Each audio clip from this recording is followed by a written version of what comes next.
La team, depuis Cuba, le ministre d'État a encore parlé fort, mais ces derniers temps, nous ne savons pas ce que ce ministre burkinabé a. Il nous fait tellement plaisir.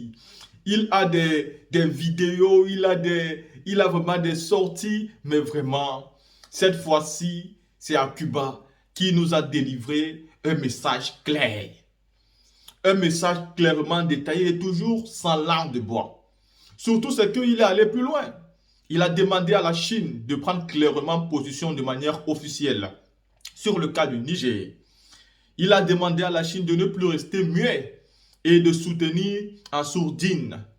Il faut prendre position pour pas que le Niger devienne comme la Libye, que tout le monde a regardé quand c'était en train de tomber. Il a condamné les puissances qui ont condamné la Libye, qui ont pris des lois, des résolutions pour attaquer la Libye, tuant comme ça le leader générationnel, son Excellence Muammar Kadhafi, que son âme repose en paix. Celui-là même qui voulait en Afrique un satellite africain, qui voulait une grande banque africaine qui permettrait aux Africains de ne plus aller prêter de l'argent au FMI. Et c'est ça que personne ne voulait concevoir. Et c'est-à-dire on a exterminé le monsieur et on a utilisé son propre peuple qui depuis lors aujourd'hui ne retrouve pas la paix. La preuve que Muammar Kadhafi était un homme extrêmement important. La team, à côté de ça, le ministre a clairement donné la position de son pays, le Burkina Faso. La position qui est celle de ce que, au Burkina aujourd'hui, tout le monde apporte son soutien au Niger. Et le gouvernement burkinabé apporte son soutien de manière officielle. Je pense qu'il est temps d'arrêter la politique de l'autruche, où on vous soutient un peu ici et derrière, on va jouer contre vous. Non. Il est temps vraiment de dire tout ce qui se passe. Il a rappelé que Fidel Castro et Thomas Sankara s'étaient déjà rencontrés pour discuter sur l'avenir, pour parler des bienfaits et des sacrifices, pour parler du complot des impérialistes contre les pays qui sont considérés comme soyant moins forts, les pays qui sont considérés comme les pays du tiers-monde. Et donc, c'est par la force de Fidel Castro et de Thomas Sankara que le combat a commencé depuis et qu'aujourd'hui, eux, ils doivent suivre le même chemin, c'est-à-dire la même destinée qui a été stoppée à un moment donné. Il faut que cela puisse continuer. J'aime tellement ce ministre parce que les politiciens nous ont fatigués avec des discours dans la langue de bois où nous n'arrivons jamais à comprendre exactement ce qu'ils veulent dire. Les politiciens nous ont habitués en Afrique à ne pas tenir compte de nous les Africains, ce que nous pensons, ce que nous aspirons, ce que nous voulons. Aucun politicien n'a eu l'habitude de parler au nom du peuple. Et donc, on s'est toujours senti loin de la politique. Genre, ça ne nous concerne pas. Mais aujourd'hui, avec le Burkina Faso, on a l'impression que le gouvernement du Burkina parle au nom de tous les Africains. Quand il parle au nom du Burkinabé, du Burkina Faso, moi je me sens bien. J'ai l'impression qu'il parlait à mon nom. Je me sens tellement heureux de voir un homme comme ça, noir, un Africain, un ministre, enfin parler au nom d'une jeunesse qui a tant eu besoin des leaders qui parlent pour eux. Nous savons que ce n'est pas facile de gouverner avec toutes les pressions que vous avez, les tentatives d'assassinat. Mais nous savons aussi que le peuple souverain est toujours du côté des gouvernements qui ont pris position pour la vérité et les gouvernements qui tiennent compte de leurs envies à eux. Regardez au Burkina Faso comment le président Ibrahim Traoré est soutenu. Regardez vous-même aujourd'hui au Mali comment Assimi Goïta est soutenu par le peuple. Et imaginez-vous un seul instant au Niger comment le président Tchani sera soutenu. La team, je suis très content de ce ministre. Alors écoutons ce qui se passe au Cuba. Concedemos la palabra al excelentísimo señor Vasor Mabasi, ministro de Estado de la Función Pública, del Trabajo y la Protección Social de la República de Burkina Faso. Excellences, Monsieur le Président Miguel Díaz-Canel, Président de la République de Cuba, Président du sommet des chefs d'État et de gouvernement du groupe des 77 plus la Chine, Excellences, Mesdames et Messieurs les Présidents et chefs de délégation, à l'entame de mon propos, je voudrais, au nom du Président de la Transition, Son Excellence, le capitaine Ibrahim Traoré, chef de l'État, vous transmettre les vives et cordiales salutations du peuple et du gouvernement du Burkina Faso.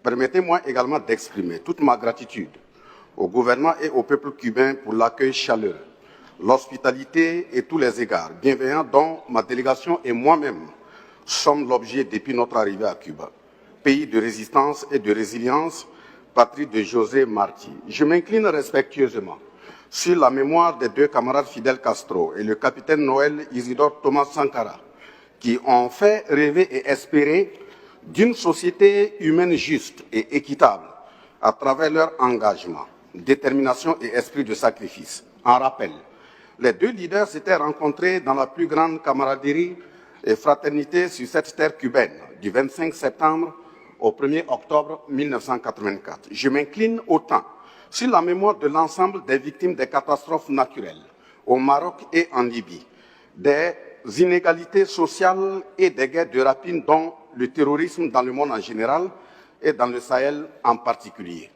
Autant je condamne fermement l'embargo imposé au peuple frère de Cuba par les États-Unis et alliés, je condamne d'une part et au même titre la désarticulation de la Libye par les puissances impérialistes capitalistes coalisées via la résolution 1970 de l'ONU, et d'autre part des sanctions cyniques et inhumaines de la CEDEAO imposées au peuple frère du Niger, dont le seul crime est de s'être engagé sur la voie salvatrice de son émancipation et de son indépendance. Monsieur le Président, il est bien de condamner un coup d'État, mais ignorer qu'il est souvent une conséquence de la mauvaise gouvernance, des tripatouillages constitutionnels pour des mandats supplémentaires, c'est s'adonner à un jeu d'Autriche. Ainsi, j'ose inviter tous les pays membres du G77 et la Chine à prendre position fermement et officiellement face à cette entreprise vampirique en gestation pour attaquer le Niger, qui pourrait être, après le cas de la Libye, une désarticulation de toute la région ouest africaine. Donc, le Burkina Faso, sans hypocrisie, soutient fermement, officiellement et énergiquement le peuple frère du Niger.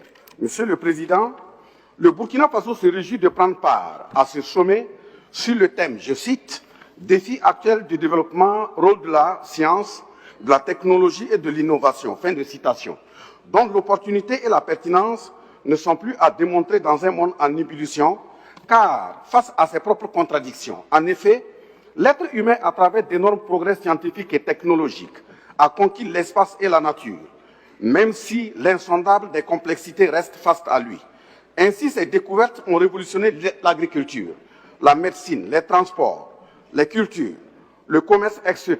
L'homme a ainsi dompté des déserts, des océans, des forêts et tutoyé les entrailles de la terre. En gros, l'homme lui-même s'est révolutionné. En principe, il devrait se sentir sécurisé et heureux sur terre, tant tout semble être à sa portée. Malheureusement, il y a des larmes, il y a des peines et des douleurs, pour plusieurs raisons.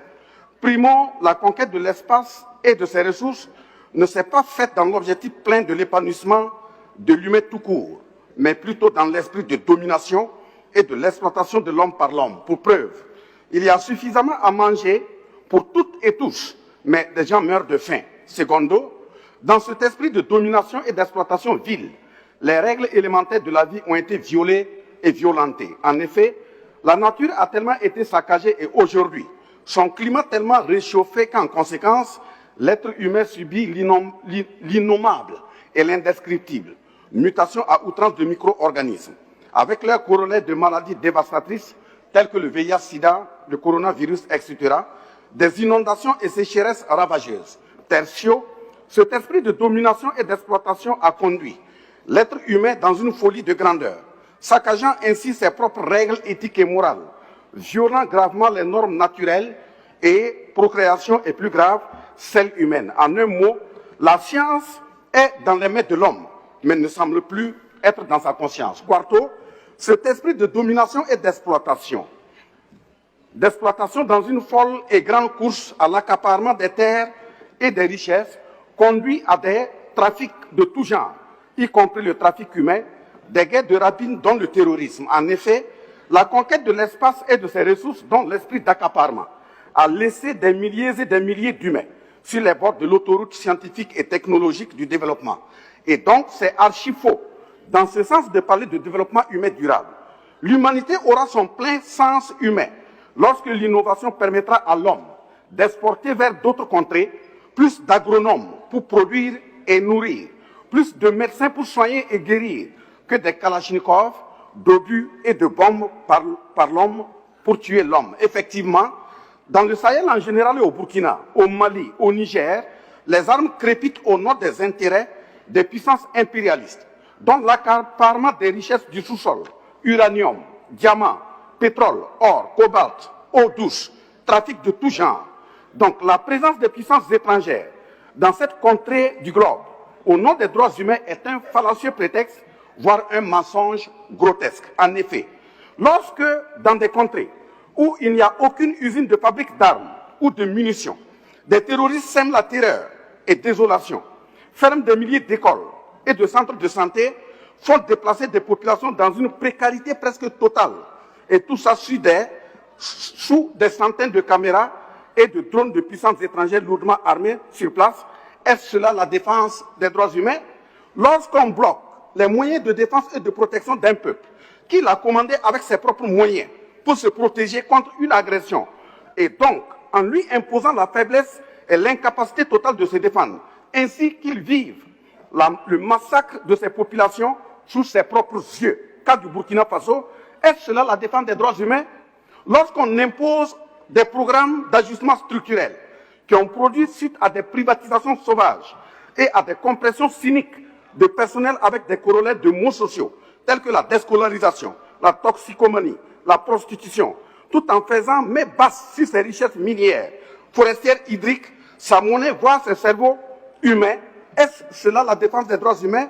Heureusement que les peuples sont debout, engagés, déterminés, en consentant le prix humain qu'il faut en vue de leur libération et indépendance pour un progrès social véritable.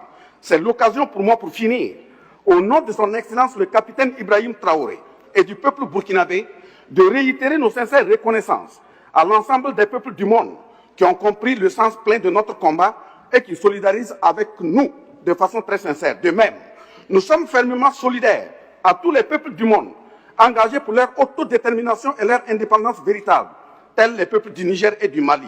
Ce serait une naïveté infantilisante, voire morbide, de regarder une désarticulation du Niger se programmer et s'effectuer sans résistance solidaire, tel que s'est passé en Libye, dans un silence assourdissant, la complicité de la CEDEAO, de l'Union africaine et de la communauté internationale. Tant que les moyens scientifiques et technologiques ne seront pas vulgarisés véritablement au profit de tous les peuples du monde, tant que les innovations scientifiques et techniques resteront dans les mains de 1% des êtres humains pour exproprier et piller les 99%, tant que la démocratie servira d'une couverture à des dirigeants sans scrupules pour martyriser leur peuple en vue de faire plaisir à des puissances étrangères, il y aura toujours des révoltes et des coups d'État.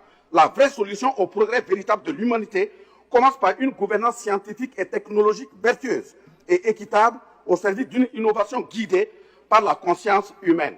Tout compte fait, les peuples sahéliens, surtout burkinabés, maliens et nigériens, sont debout pour leur indépendance politique, économique, culturelle, sécuritaire, et ils souhaitent la bienvenue à tout peuple qui se déterminera à les rejoindre en s'assumant pleinement.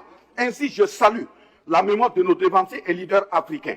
Excellence, Monsieur le Président, je voudrais, avant de clore mon propos, saisir cette occasion pour saluer votre leadership à la tête du groupe des 77, plus la Chine, et reconnaître les énormes efforts consentis pour la tenue effective de ce sommet.